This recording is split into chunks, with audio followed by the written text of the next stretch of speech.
Ah, Internet. Aujourd'hui, on va parler de Nemesis.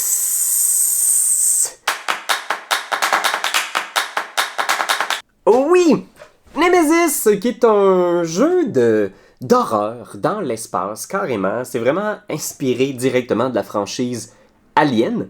C'est un jeu dans lequel on se réveille, dans notre petite capsule cryogénique. On faisait dodo dans notre vaisseau et il y a quelque chose de bizarre.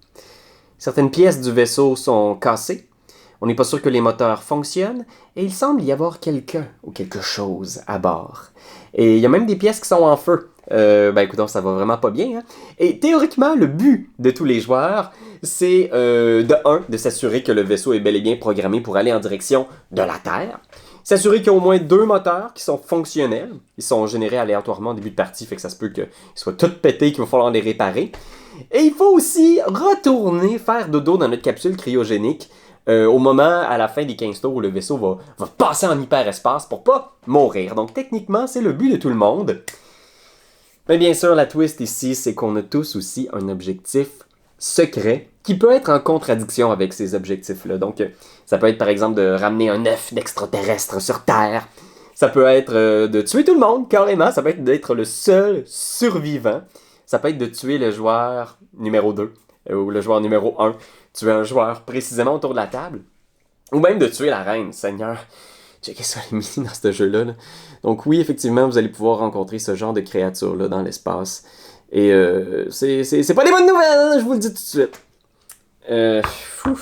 C'est pas un jeu coopératif. De un, faut que tu le saches. C'est pas le genre de jeu où on va travailler ensemble. Parce que même si ton objectif n'est pas nécessairement de tuer tout le monde, il n'y a pas énormément d'incitatifs à collaborer. Parfois, on n'a pas le choix, mais tu ne veux pas investir trop de tes ressources dans aider les autres, parce que leur objectif est peut-être juste de te faire perdre. C'est un jeu qui est très égoïste, qui est très cutthroat, tranche-gorge, poignarder ses amis dans le dos. C'est pas mal ça, l'ambiance. Je m'attendrai pas trop sur l'ensemble des règles, parce que Dieu sait qu'il y en a beaucoup. Faut que tu saches qu'on a tout un petit deck individuel. Et dans le fond, pour faire des actions, il faut dépenser les mains de sa carte. Des cartes de notre main. C'est ça le coût pour faire des actions. Des actions de base standard, comme se déplacer, tirer. On peut faire un déplacement vigilant en jetant plus de cartes. Parce qu'en gros, ce qui arrive, c'est qu'en se déplaçant dans le vaisseau, on fait du bruit. Et si on fait pas attention, on le génère aléatoirement. Ouf, ça c'est pas bon, une griffe. Mais tu sais, si tu pognes le couloir 1, ben t'es obligé de mettre un jeton bruit dans le couloir 1. Et dès qu'il y a 2 jetons de bruit, t'attires un intrus à toi. Donc, il n'y a pas réellement non plus de façon de nuire directement aux autres joueurs. On peut pas se tirer dessus, on peut pas genre se lancer des bombes, mais on peut quand même fermer une porte pour éviter qu'un joueur vienne nous rejoindre. On peut faire du bruit en passant rapidement dans sa pièce. Donc, les intrus deviennent aussi des façons, de se débarrasser des joueurs qu'on veut voir disparaître. Fait que c'est ça en gros les mécaniques. Je te le dis tout de suite, là, c'est pas un apprentissage qui est facile.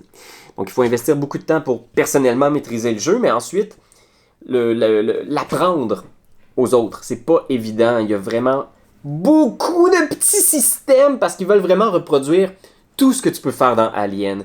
Donc tu peux ramasser un cadavre, l'amener dans le laboratoire pour essayer d'étudier, voir est-ce qu'il y a un point faible. Ah oui, ok, ils craignent les phosphates, les aliens. Donc, si on les attaque avec un extincteur, ils vont recevoir des dégâts supplémentaires. Y a plein d'affaires du genre. Ah oui, tu peux te faire attaquer puis tu peux être contaminé. Fait que c'est une petite carte qui rejoint ton deck, qui va vraiment juste... Ça fait chier d'avoir des cartes de même dans son deck, là, parce que c'est pas une carte avec laquelle tu peux faire des actions. Puis en plus, si t'es pas capable de t'enlever ça ou de vérifier si t'es, infecté, ben ça se peut qu'à la fin de la partie, tu le mettes dans le petit scanner, là, puis que ça soit genre bip bip bip bip. Check ça comment c'est nice, c'est comme un petit scanner quand même, puis ça te révèle si t'es infecté, puis en fin de la partie, ben tu meurs si t'es infecté. Fait qu'il y a tous ces éléments-là qui font que c'est un jeu qui crée une histoire. Chaque partie est unique parce que tu peux raconter ce qui est arrivé. Comme si tu racontais l'histoire d'un film en faisant comme « Ah mon Dieu, au début je te faisais pas trop confiance, je savais pas trop où tu t'en allais. » Je pensais qu'on pouvait peut-être s'aider, mais là, soudainement, tu t'es mis à me fuir, puis il y avait des aliens qui me couraient après, j'étais comme, faut que tu m'aides, c'est toi le soldat, puis t'étais juste... Mais il y a tellement de petites histoires, il y a des capsules de secours, tu sais, tu peux juste sortir dans un escape pod, quitter le vaisseau, envoyer le vaisseau sur Mars. C'est fascinant. Chaque histoire est unique, chaque partie est différente aussi, fait que ça donne le goût d'y jouer puis d'y rejouer. Parce que dépendamment des objectifs aussi, hein, ça va créer un mood très différent. Je dois dire que au-delà de tout ça, hein, c'est un jeu qui m'a emballé. J'ai eu envie d'apprendre à y jouer comme il faut, à maîtriser le système. Mais il est compliqué à montrer, puis il est très très cher. Il est ultra dispendieux. Une boîte comme ça, c'est 250$ canadiens. C'est pas rien, là, parce que oui, effectivement, ça nous rappelle des jeux comme Dead of Winter, justement. Ou Betrayal at House on the Hill, où est-ce que tu vas explorer les pièces, trouver des items, des outils qui vont améliorer ton personnage, et éventuellement, là, il y a des extraterrestres, il y a des trahisons. Mais on parle d'un jeu qui est 2 ou 3 fois plus cher quand même que ces boîtes-là. Fait que je pense que c'est un pensez-y bien. J'ai l'impression que c'est le genre de jeu que tu joueras pas à chaque soir, mais qui est un événement. Tu sais, quand tu sors cette boîte-là, c'est à ça que tu vas jouer, là, tu sais, puis tu vas attendre impatiemment cette partie-là. Ça va être spectaculaire. Moi, en tout cas, c'est comme ça que je l'ai vécu. C'est sûr que ça demande de l'investissement pour vraiment le comprendre dans la tête, là, parce que c'est poche un jeu de mission secrète quand quelqu'un comprend pas tout à fait le système puis qui arrive à la fin de la game en faisant hey, mettons moi que je veux tout vous tuer, là. Comment déjà que ça marche les escape pods? Ça brise un peu le mystère. Fait que c'est pas le jeu le plus simple pour cette expérience-là. C'est pas le jeu le moins dispendieux. On sait c'est qui le coupable, hein? C'est ces grosses bébites-là en plastique, c'est pas donné. Fait que c'est un passé bien. C'est sûr qu'un achat de groupe, c'est moins pire aussi. Si tu l'achètes avec toute ta gang, je pense que ça peut être un investissement intéressant. Reste que si le feeling que tu recherches, c'est de vivre Alien dans l'espace, il y a des jeux qui sont un peu dans cette optique-là, qui sont un peu plus abordables. Il y a Alien Legendary, qui est un deck building coopératif vraiment intéressant dans l'univers de Alien. Il y a Not Alone aussi, de Ghislain Masson, qui est un espèce de tout petit jeu où est-ce qu'il y a un alien qui essaie de savoir sur quelle carte, sur quel lieu se trouvent les autres joueurs. Captain is Dead aussi, qui est pas mal sold out ces temps-ci, mais qui est un super beau jeu de déplacement caché dans un vaisseau spatial. Tous ces titres-là ont un feeling alien, sans avoir le coût astronomique, c'est le cas de le dire, de Nemesis. Mais je dois t'avouer que malgré tout, au-delà de tout ça, j'ai eu du fun. Parce que chacun de ces petits sous-systèmes-là devient la vedette d'une partie. En faisant comme, oh my god, les portes. Ça a tellement été critique dans ce game-là. Oh mon dieu, quand t'as utilisé ton lance-flamme, puis là, genre, tout était en feu.